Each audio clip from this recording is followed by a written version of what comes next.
మాజీ CBI director JD Lakshminarayana గారు ఆంధ్రప్రదేశ్లో కొత్త పార్టీని స్థాపించారు.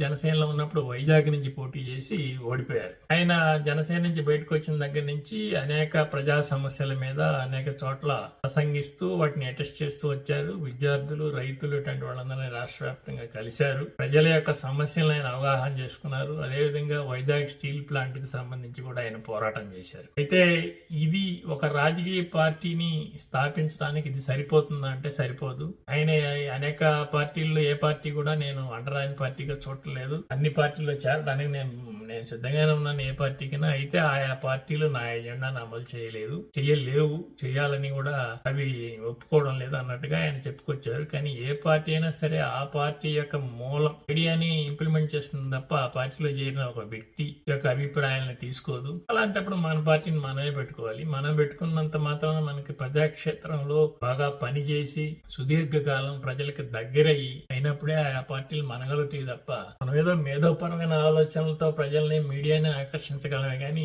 సామాన్య ప్రజల్ని అంత విశ్వాసాన్ని మనం చూరగొనలేమనేది జేడీ లక్ష్మీనారాయణ విషయంలో కానీ, లోక్సత్తా మన జయప్రకాష్ నారాయణ విషయంలో స్పష్టమవుతా ఉంది. మనం మేధోపరమైన ఆలోచనలతో మనం కొద్దిగా మనం ఆలోచన కలిగించగలుగుతాం. అరే ఇలా ఉంటే బాగుంటుంది అని చెప్పి తప్ప మన వైపు వాళ్ళని మనం మలుచుకోలేము. మనం సింపుల్ గా చూస్తున్నాం. వైఎస్ రాజశేఖర రెడ్డి 30 ఏళ్ల నుంచి కాంగ్రెస్ పార్టీలో ఉండి పోరాటం చేసి ముఖ్యమంత్రి కావాలని చివరికి ఆయన సాధించగలిగాడు. ఆ సాధించిన ప్రజాభిమానం వైఎస్ జగన్మోహన్ రెడ్డికి షిఫ్ట్ అయ్యి ఆయన కొత్త పార్టీ పెట్టుకున్నప్పుడు కూడా ప్రజలు ఆదరించారు. అదేవిధంగా ఎన్టీ రామారావు 30 years గా తెలుగు ప్రజల మీద ఒక బలమైన ముద్ర వేస్తున్నాడు. ఆయన రాజకీయాల్లోకి వచ్చే సమయం కూడా చాలా కీలకమైంది. కాంగ్రెస్ పార్టీ పట్ల ప్రజలు వ్యతిరేకించి ఒక ప్రత్యామ్నాయం కోరుకుంటున్న దశలో ఆయన రావడం, ఆయన ప్రజలు ఆదరించడం, నమ్మడం జరిగింది. కనుక అది ఒక బలమైన పార్టీగా సుదీర్ఘకాలం నిలబడింది. కాంగ్రెస్ కానివ్వండి, బీజేపీ కానివ్వండి, లేదా కేజ్రీవాల్ పార్టీ కానివ్వండి,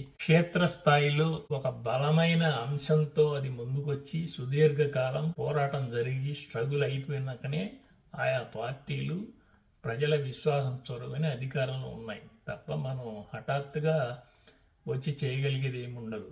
అయితే ఈ పార్టీ వెనక బీజేపీ ఉందని చెప్పి కేఏపాల్ అంటాడు. ఈ యొక్క కాపు ఓట్లను చీల్చడానికి పెట్టాడు ఈయన ఈ పార్టీ తప్ప ప్రయోజనం లేదని కొంతమంది అంటారు.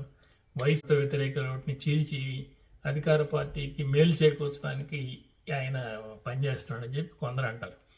ఎవరు ఎన్ని అన్నప్పటికీ కూడా ఆయన పార్టీ పెట్టిన లక్ష్యాల్ని వెంటనే సాధించడానికి అవకాశం లేదు. సుదీర్ఘకాలం పోరాటం చేసి ఒక పార్టీని నిలబెడదామని కనుక ఆయన అనుకుంటే మంచిదే. లేదంటే వేరే ఏదన్నా పార్టీలోకి వెళ్ళడానికి, అంటే ఒక బీజేపీ కానీ ఇతర పార్టీ వెళ్ళడానికి ఇది చిన్న వేదికగా ఉంటుంది. పిలిచేసి నేను నా పార్టీని అందులో విలీనం చేస్తున్నాను, వాళ్ళు నాకు నచ్చారు కనుక అని చెప్పుకోవడానికి బాగుంటుంది తప్ప, లేదంటే ఎన్నికలప్పుడు ఏదో పార్టీకి సహకరించి కొద్ది ఓట్లు సాధించి ఎదుటి వాళ్ళని దెబ్బ కొట్టడానికి ఒక పార్టీకి సహకరించి తను కొద్దిపాటి గుర్తింపు పొందడానికి మాత్రమే ఉపయోగపడుతుంది తప్ప పెద్దగా దీని వల్ల ప్రభావం చూపగలిగేది ఏమీ ఉండదు.